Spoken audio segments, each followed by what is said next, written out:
ሰላም ጤና ይስጥልን የአንቱ ቤተሰቦች እንደምን አላችሁልን? በዛሬው ቪዲዮአችን እንግዲህ ቴሌግራም አንኦፊሻል የሆኑ አካውንቶችን ወይም ፌክ የሆኑ አካውንቶችን ልክ ዩቲዩብ ላይ ፌክ አካውንት እንደምንለው ፌክ አፕሊኬሽን የሚጠቀሙ የተለያዩ የቴሌግራም ተጠቃሚዎች እንግዲህ ቻናላቸውን ወይም አካውንታቸውን እየዘጋ ነው። ስለዚህ ምን አይነቱን የቴሌግራም አፕሊኬሽን መጠቀም አለብን የሚለውን እናሳያቸዋለን ማለት ነው። ቴሌግራም እንግዲህ የተለያዩ ፕሌይ ስቶር ውስጥ ስትገቡ ወይም አፕ ስቶር ውስጥ ስትገቡ እንደ ስልካችን አጠቃቀም የተለያዩ አፕሊኬሽኖች ፌክ አካውንቶች ወይም ደግሞ ፌክ አፕሊኬሽኖች ታገኛላችሁ ማለት ነው። ስለዚህ ትክክለኛው የቴሌግራም አፕሊኬሽን የትኛው ነው ብለን በትክክል አይተን መጠቀም አለብን። ምናልባት የቴሌግራም ቻናል ከዚህ በፊት ከነበረን ምናልባት ስልካችን ጠፍቶ ወይም ደግሞ ሌላ ዲቫይስ ላይ ሳይን ኢን ለማድረግ በአሁኑ ሰዓት በጣም ያስቸግራል። በፊት የቴሌግራም ኮድ በስልክ በምንጠቀምበት ስልክ ኮድ ይላክልናል። ከዚያ ያንን ኮድ ባለ 6 ዲጂት ውስጥ ስናስገባ ቀጥታ ወደ ቴሌግራም ይወስደን ነበር ማለት ነው፣ ይከፍት ነበር። አሁን ግን እንደዚህ አይነት አሰራር አይሰራም። ምናልባት አሁን የሚሰራው ክሮም ጋር ገብተን ቴሌግራም.org ከዚህ በፊት ቪዲዮ ሰርተናል። እንዴት አድርገን ቴሌግራም በቀላሉ ሳይን ኢን ማድረግ እንደምንችል ወይም ደግሞ አዲስ ቴሌግራም ቢሆን ክሬት እንዴት ማድረግ እንደምንችል ከዚህ በፊት ቪዲዮ ሰርተ ነበር። እሱ ቪዲዮ ማየት ትችላላችሁ። ለማንኛውም እዚህ ጋር እንደምታዩት ቴሌግራም.org ብለን ክሮም ጋር ወይም ደግሞ ኦፔራ ጋር ገብተን ከዛ በኋላ የሚመጣልን ምናልባት ሊያስመርጠን ይችላል። ቴሌግራም ፎር አንድሮይድ ወይም ደግሞ ቴሌግራም ፎር ዊንዶው ኦር ቴሌግራም ፎር ታብሌት የሚሉ የተለያዩ ኦፕሽኖች ሊመጣልን ይችላል ማለት ነው። ስለዚህ እኛ የያዝነው ስልክ ወይም ደግሞ የያዝነው ዲቫይስ ምን አይነት ነው፣ ለየትኛው የዲቫይስ አይነት ነው መጠቀም የምንፈልገው የሚለውን እንመርጣለን። ከዛ በኋላ በቀላሉ ወደ ይልክልናል ማለት ነው። ወደ ቴሌግራም ክሬት እንድናደርግ ወይም ደግሞ በቀላሉ ሳይን እንድናደርግ በስልክ ቁጥራችን ቀጥታ እዛ የያዝነው ዲቫይስ ላይ ስልክ ቁጥሩ ካለ ቀጥታ ራሱ ኮዱን ይልክልንና ያስገባናል ማለት ነው። አለበለዚያ ግን እንደ በፊቱ ከሁለት ዓመት በፊት መሰለኝ ይሄ ሲስተም ይሰራ የነበረው ኮድ በስልክ ይላካል። ለምሳሌ የያዝነው ስልክ ጋር ቁጥሩ ላይኖር ይችላል። በሌላ ስልክም ቼክ አድርገን ቢሆን የምንገባበት አጋጣሚ ነበር። አሁን ግን እንደዛ አይሰራም። ስለዚህ ያንን ማድረግ እንዳለ ሆኖ አሁን ግን ከፍተኛ ጥንቃቄ ማድረግ ያለብን የትኛውን የቴሌግራም አፕሊኬሽን መጠቀም አለብን ነው፣ ኦፊሻል የሆነው። ምክንያቱም አንኦፊሻል የሆኑ አፕሊኬሽኖች ስላሉ እነሱን መጠቀም የለብንም ማለት ነው። ለማንኛውም ቪዲዮ ለቤተሰቦቻችን እንዲደርስ ወይም ለእናንተ ቤተሰቦች እንዲደርስ ጠቃሚ ሆኖ ካገኛችሁት ሼር፣ ላይክ እንደዚሁም ደግሞ ለቻናሉ ቤተሰብ ካልሆናችሁ ደግሞ ሰብስክራይብ እያደረጋችሁ ቆይታችንን እንቀጥላለን ማለት ነው።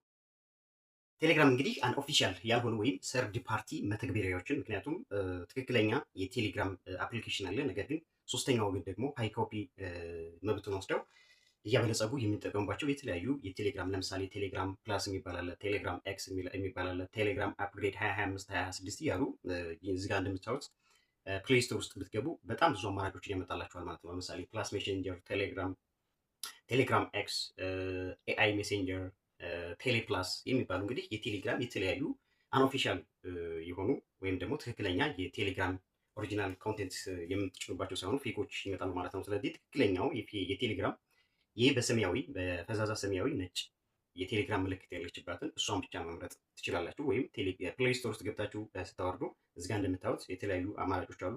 በአረንጓዴ፣ በደማቅ ሰማያዊ፣ በነጭ፣ በጥቁር ባክግራውንድ ፕላስ በሚል ምናምን ነገር አሉና ትክክለኛዋ ግን በሰማያዊ ክቧ በሰማያዊ ፈዛዛ ሆና ነገር ግን ነጯ ደግሞ ቴሌግራም ምልክት ያለችባት መሆኗን በደንብ ተዝባችሁ አውርዳችሁ እንድትጠቀሙ እንፈልጋለን። ከዛ በተጨማሪ እንግዲህ ቴሌግራም ሰርድ ፓርቲ ወይም ደግሞ ዋርኒንግ ሌቭል፣ አሁን ቴሌግራም ጋር ፕላስ ስተወርዱ ለምሳሌ ኮይን ፕሪሚየም ተጠቀሙ የሚሉ አማራጮች ይመጣሉ ማለት ነው። አሁን ኦፊሻል ያልሆነው የቴሌግራም አፕ ምን ያደርጋል?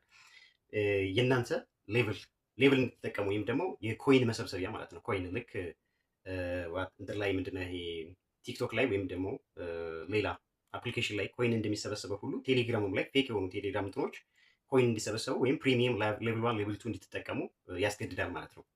ስለዚህ ያ ሰርድ ፓርቲ ፌክ አካውንት በትክክለኛው የቴሌግራም ኦፊሻል አፕሊኬሽን ግን አይሰራም ማለት ነው። እንደዚህ አይነት ነገር አፕግሬድ ወይም ደግሞ አፕዴት ማድረግ ካለባቸውም እነሱ አፕዴት አንድ ተጠቃሚ አፕሊኬሽኑን አፕዴት እንዲያደርግ ሪኮመንድ ያደርጋሉ። ከዛ ውጭ ግን ምንም አይነት የኮይን መሰብሰቢያ ሲስተም የለውም ማለት ነው። እንግዲህ ለምሳሌ ኢትዮጵያ ውስጥ ሆናችሁ የምትጠቀሙ ሰዎች በወር 200 ብር 300 ብር የቴሌግራም ፕሪሚየም ተጠቀሙ ብሎ እንዳንጠቀም የሚያግድበት አጋጣሚ አለ ማለት ነው። ኢትዮጵያ ራሱ እንግዲህ የቴሌግራም አፕሊኬሽን ማለት ነው። ስለዚህ እነዚህ አፕሊኬሽኖች ፌክ ወይም ደግሞ ሶስተኛ ወገን ሰርድ ፓርቲ አፕሊኬሽኑን አበልጽጎት የራሱን ሲስተም ተጠቅሞ የገንዘብ መሰብሰቢያ አድርገው የሚሰሩ አካላት እንዳሉ ቴሌግራም ወቁልኝ። እንደዛ የሚጠቀሙ አካላትን ደግሞ አካውንታቸውን እዘጋለሁ ብሎ እንግዲህ ማስጠንቀቂያ ሰጥቷል ማለት ነው። ኦፊሻላዊ ያልሆኑ መተግበሪያዎችን በመጠቀም ለሚመጣው ችግር ቴሌግራም ኃላፊነቱን እንደሚወስድ ያሳወቀ ሲሆን በሂደቱ እንዲህ ያሉ አካውንቶች ላይ ዘላቂ እርምጃ ሊወስድ ይችላል ተብሏል ማለት ነው። እንግዲህ እነዚህ ቴሌግራም ፕላስ፣ ቴሌግራም ኤክስ ወይም ደግሞ ከኢትዮጵያ፣ ከሳውዲ አረቢያ፣ ከተለያዩ ሀገራት እንደየሀገሩ ፕሪሚየም ተጠቀሙ ወይም ደግሞ በወር በሀገራቸው ገንዘብ ክፈሉና ይህን ቴሌግራም ተጠቀሙ የሚሉ ስህተተኛ የሆኑ ወይም ደግሞ ትክክለኛ ያልሆኑ ፌክ የቴሌግራም ቻናሎችን እንግዲህ ቴሌግራም ይዘጋል። ለዛ ደግሞ ለሚመጣው ነገር ቴሌግራም በኦፊሻል ፔጁ ተጠያቂ አይደለሁም ብሎ አሳውቋል ማለት ነው። ኦፊሻል ላይ ያልሆኑ የቴሌግራም መተግበሪያዎች የመረጃ ደህንነት ስጋት ያለባቸው ሲሆን ተጠቃሚዎች ሳያውቁ የሚጽፏቸው መልእክቶችና የሚለዋወጣቸው መረጃዎች ለሶስተኛ ወገን ይገለጣሉ፣ በሌላ አካል ሊነበቡ ይችላሉ ማለት ነው። የእኛ መረጃዎች እንግዲህ ፕሪሚየም ተጠቀሙ ብለው ሪኮመንድ የሚያደርጉን ለምሳሌ በኢትዮጵያ ብር ክፈሉና ፕሪሚየም ወይም ሌቭል 1 ሌቭል 2 ተጠቀሙ፣ ኮይን ሰብስቡ፣ ይሄ ክሪፕቶ ከረንሲ ምናምን የሚሉ የገንዘብ መሰብሰቢያ ስልቶች አሉ። እነሱን የሚጠቀሙ ሰዎች ምንድነው ማለት ነው የእኛን የግል መረጃችንን የምንለዋወጣቸውን የምንቀያየራቸውን መረጃዎች እነሱ የማየት እነሱ የመጠቀም የኛን ለሶስተኛ ለሁለተኛ ወገን አሳልፈን የኛ መረጃዎች እንግዲህ እነሱ እንዲጠቀሙ የመፍቀድ አይነት ሁኔታ አለ ማለት ነው። ምክንያቱም ሰርድ ፓርቲ የቴሌግራም አፕሊኬሽንን አበርትገው እየተጠቀሙበት ስለሆነ ማለት ነው። ቴሌግራም ኦፒቲ ኮድ በመውሰድ አካውንት የመቆጣጠር ተግባር ይፈጽማል።